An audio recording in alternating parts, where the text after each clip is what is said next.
Hello guys! Hello Aries! Welcome Aries! Alamin natin kung anong messages, vibration, gabay energy para sa inyo lahat. General reading, so pwede kang makaresonate. Gamitin mo lang ang iyong intuition sa panonood. Aries. Okay, New Moon in Virgo. Trust all will be well. Aries.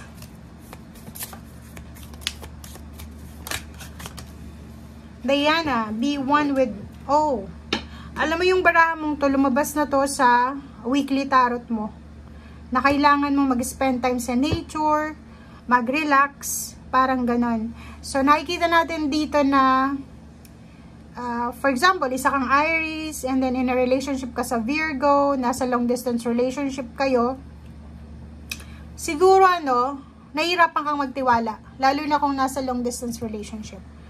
Huwag kang mag-alala kasi tiwalang kailangan magtiwala ka sa kanya na ang lahat ay magiging okay. If naboboring ka naman, or if pakiramdam mo bored na bored ka na, malungkot ka, spend time sa family members, spend time sa loved ones, spend time sa nature, sa simbahan, mas patatagin mo yung spiritual mong buhay, para, 'di ba? Kasi once na malungkot tayo, 'di ba? It's a manifestation na kailangan natin ng foundation, 'di ba? Ng strong foundation spiritually. Parang sinasabi sa'yo dito, Aries, na etong situation na nangyayari sa'yo sa ngayon is pwedeng siya yung hudyat, siya yung parang binubulong ng universe sa'yo na, Aries, instead na mag-focus ka sa negative, instead na mag-focus ka sa wala sa'yo, why not mag-focus ka sa connection mo, sa attachment mo sa source? 'Di ba? Sa Panginoon, and sa spiritual mo, 'di ba? So yun yung sinasabi ng baraha sa iyo. And relax. Relax. Huwag kang masyadong nag-overthink, overanalyzing, and silosa. Kasi nakikita natin dito parang nasa long distance relationship, or ang dami-dami mong iniisip. Marami kang mga tawag dito, overthinking thoughts. Parang ganun.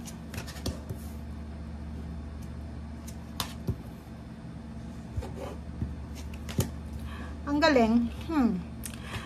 Page of Wheels, Six of Wheels, the World, and Two of Swords. Okay, Aries. Ang Two of Swords na to is yung confusion, disappointments, confusion, heartaches, betrayal, or kung ano man siya na posibleng nakikita mo sa mundo, or pwedeng projection mo sa mundo. Siguro maraming pagkakataon sa buhay mo na palagi kang nadadapa, palagi kang tinatapakan ng mga tao sa paligid mo, binabackstab, ini-ignore, nire-reject, kasi rejection to itong Two of Swords. Parang iniisip mo left or right, wala akong makukuha. Pag humihingi ka ng tulong, ignore, 'di ba? Rejection yung nakukuha mo. So dito sa barahang to, sinasabi na Page of Wheels, huwag kang mag-alala kasi siguro sa ngayon nandito ka sa Two of Swords, siguro sa ngayon lugmo ka sa paghihirap sa pinansyal. The World card, bilog ang mundo. 'Di ba, Aries? Bilog ang mundo. Sinasabi ng barahan na sa ngayon siguro malungkot ka, pero darating ang oras, darating ang araw, lalo na yung future mo, kasi ito ay prediction to ng future, na magiging balance din yung buhay mo. Kasi ang nakikita ko dito, may hinihingan ka ng tulong, o parang gusto mong humingi ng tulong kaso nahihiya ka. Okay? So, ang sinasabi ng baraha sa'yo dito na ang future mo ay nagsasabi na sobrang balanse sa pera, sobrang balanse sa emotion, and parang papasok ka sa bagong mundo. Bagong mundo ng pag-asa, bagong mundo ng prosperity and abundance. Diba? So, ang iwasan mo lang sa ngayon is, yun sabi sir dito na palagi kang nag-iisip, negative, over-analyzing, advanced mag-isip. Yun ang wag mong gagawin. Okay? Pag feeling mo na stress ka, feeling mo na naboboring ka, spend time sa nature. Diba? Hanapin mo yung ligaya. Hanapin mo yung saya, hanapin mo yung peace of mind. Wag mong gagawin yung bisyo as parang ano, temporary happiness. Kasi, wala eh. Ang temporary happiness na yan, hindi yan makakatulong sa'yo. Oh, 'di ba? So kung makikita mo dito, ito yung future mo. Oh, may good news na parating, dito ka mag-focus. Huwag kang mag-focus dito sa mga confusion na yan, rejection, or kawalan ng pera, kawalan ng tiwala. Nandito yung King and Queen of Wands. Sinasabi ng baraha sa'yo dito na kung may hinihintay kang trabaho, may hinihintay kang source ng income, or kung ano man to, kasi pwedeng new job siya, new work, new career, new business, new source ng income. Kung ano man tong hinihintay mo, posibleng dumating siya. Okay?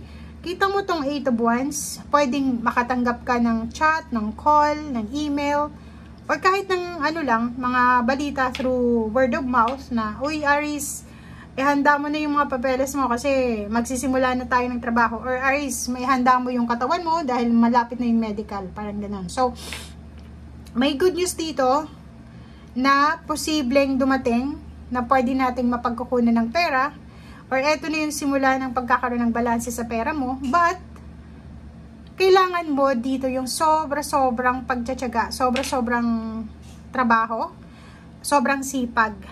Okay? And kung ano man ito na darating sa'yo, ito yung magdadala sa'yo ng financial freedom.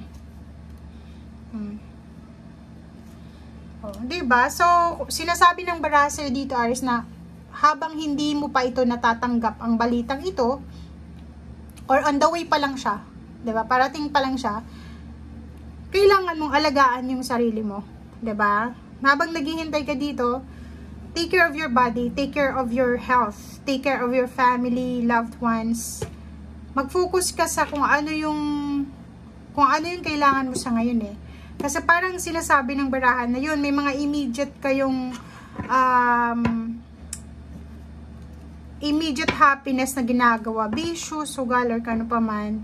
Ang problema dyan, di ba? Like, may mga tao na naghihintay sila ng trabaho, tapos sa tagal ng paghihintay, nalulung na sa bisyo, once na dumating yung hinihintay nila, lumagpak sila sa medical, useless yung paghihintay. Parang ganon. So, dito sa barahan ito sayang eh. Kasi itong 7 of Wheels na to, talagang ibibigyan sa'yo. Ang kailangan mo lang na iwasan is yung maging impatient. Kasi pag naging impatient tayo, doon napapasok yung mga negativity sa isip natin. Na, hindi na to darating. Parang ganyan. So, iwasan mo yung bisyo. Iwasan mo yung negativity. Iwasan mo yung selos. Tiwala ang kailangan mo dito. Okay? And relax. Spend time sa nature. Spend time sa pets. Spend time sa mga taong pwedeng magbigay sa'yo ng positivity. Okay? Thank you guys. Bye!